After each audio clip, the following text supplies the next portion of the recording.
You want to take your English listening and speaking to an advanced level, maybe even C2. And you're probably tired of hearing the same old advice. Just practice more. Don't worry, I've been exactly where you are right now. I was terrified to speak English. I memorized long lists of random words. I watched hours of content without improving, until I discovered a few strategies that actually helped me improve my speaking and listening skills. So in this video, I'm gonna share all of these methods with you to help you not just understand English, but develop this natural feel for the language. Alright, so the first strategy that helped me improve my listening skills and my speaking skills in English is input first, output later. Input is really your listening and reading, and output is your speaking and writing. And so if we look at this really famous 80-20 rule, in the past, I would focus mainly on my speaking and my writing. Like 80% of my language practice at the very beginning was dedicated to that. And in many cases, I pushed myself to speak, to produce the language before my brain had enough of that language stored. But I think here I really want to mention that yes, it is just my personal experience. I have talked to many language learners who really like speaking early on. It's pretty much the base of their language practice. For my learning though, I do think that speaking fluently is the result of massive input. And so that is why right now, this is the strategy I follow in English and in Spanish. Because think about it this way. If you never consume the language, how are you going to produce it? And so that is why right now, for all the languages I'm learning, I have flipped this principle, this 80-20 principle. The 80% of all of my learning is dedicated to massive input. And yes, it has to be comprehensible. So I'm doing a lot of listening and a lot of reading. And yes, 20% is still output, but it's only 20% because I prefer to let my speaking skills emerge naturally as a result of a lot of input. Before we talk about the next strategy that is going to help you improve your speaking and listening skills in English, I want to tell you about an amazing productivity tool, Akiflow. It combines time blocking, AI planning, and all of your tasks from different apps in one clean, easy-to-use space. I've been using Akiflow a lot to plan out my week. I just drag all of the things that I need to do directly into my calendar, color code my events, and it helps me actually stick to my plan without feeling overwhelmed. You can connect Gmail, Notion, Slack, and even Todoist, and all of your tasks automatically show up in one place, in what they call a universal inbox. So you no longer have to switch between different apps and different tabs to remember what you need to do and to keep track of everything. One feature that I really love is their AI Copilot. It learns your habits and starts auto-scheduling your tasks based on how you work. And if you're someone who likes tracking your progress, Akiflow also gives you productivity stats, so you can see how much time you're spending on different types of work, your language learning, and where you might be getting stuck. A huge part of staying consistent and making progress is how you organize your time, and Akiflow makes this process so easy. If you want to try it for yourself, use my link in the description to sign up. And you'll also get access to a free one-on-one onboarding call, which is a really helpful way to learn how the platform works. Huge thank you to Akiflow for sponsoring a portion of today's video. Okay, the second strategy that has helped me improve my speaking and listening skills is trying to balance intensive and extensive practice. When I talk about intensive listening and intensive reading, I kind of mean active listening and active reading. It's when you analyze everything in detail. You pause, you check the vocabulary, you repeat, you practice shadowing. And extensive listening and extensive reading is when you listen and read a lot. You focus on large amounts of material without stopping. And I used to be a person for whom balancing these two things, like active practice and passive practice, was really hard because I thought that my practice always had to be intensive. I always wanted to be a good student student, I always wanted to do my homework. Many of us only focus on one kind of practice, either extensive practice or intensive practice. So I think combining the two is important. For me, when I was mostly focusing on over-analyzing everything, like pausing the show to,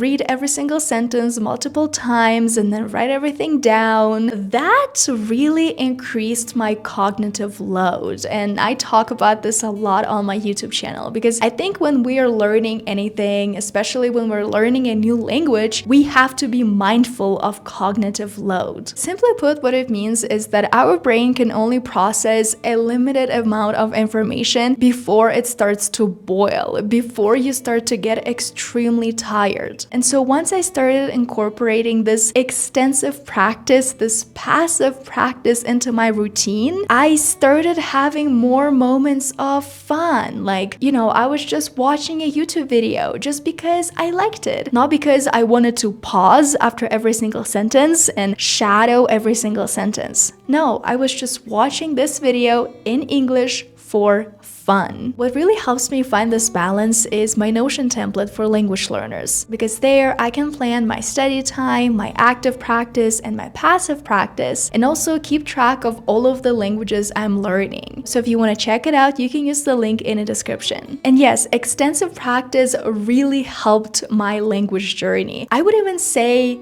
it saved it. And there's actually a Japanese method called Tadoku that supports this theory. So this word, Tadoku, literally means extensive reading. And I obviously like to apply this principle to reading and also listening. It basically tells you to focus on reading and listening to a lot of material that is easy and enjoyable, instead of struggling with texts that are way too hard for you. Because if you're stopping every 10 seconds for a dictionary, whether while reading something or listening to something, that means that this material is just way too hard for you. It's not comprehensible enough. This Japanese method isn't about reading one book really carefully. It's about reading lots of pages, lots of articles, and listening to a lot of audio that you can mostly understand. Because I think that reading 10 pages of a simple book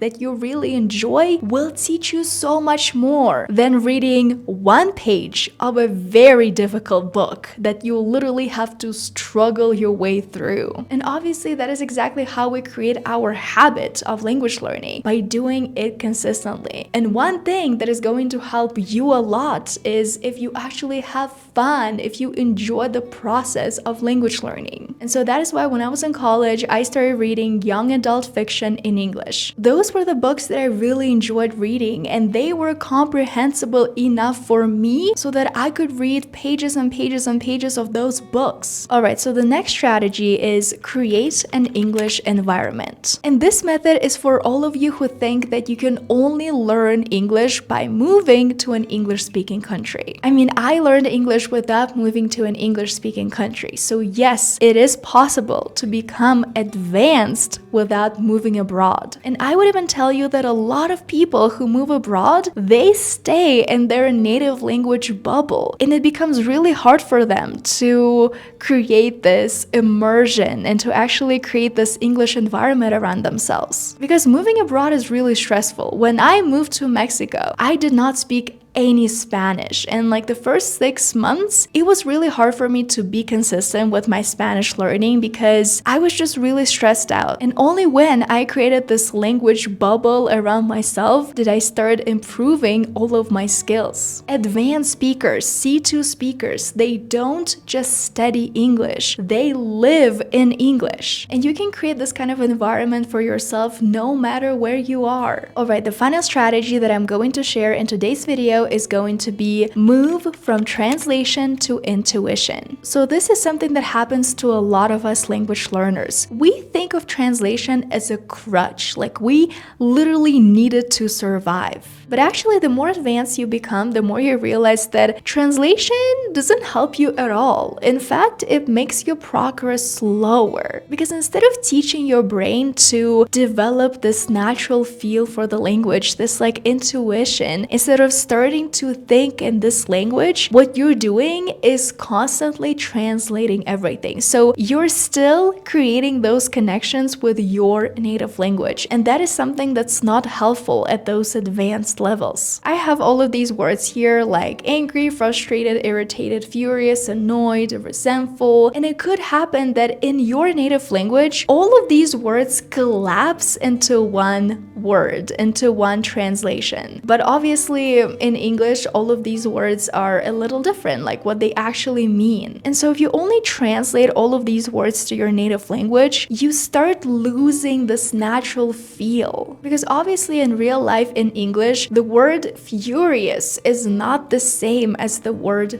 resentful. One is this explosive anger, and the other is long-lasting bitterness. And so that is why right now I always remind myself that fluency isn't about knowing the right translation all the time. Fluency for me is being able to feel the difference, being able to feel what this word means without needing the translation. And so yes, you're probably thinking, Veronica, all of this is great. How can I train my intuition, my feel for the language, instead of relying constantly on translation? The first principle is, let's say you're learning a new English word, so use English to explain English. Look up a definition in English, or maybe talk to ChatGPT about this word. Ask AI to explain this word in simple ways. The next principle that I really like, especially if you're a beginner and intermediate learner, is using images. And in psychology, there is a theory that actually explains why our memory works so much better when we combine text with images. It's called the dual coding theory. Basically, the way it works is it says that images are non-verbal processing and words are verbal processing. And if we combine these two kinds of processing, it makes our memory stronger. It actually helps our memory retain information for longer. I think I really like using context and images because I'm a Gen Z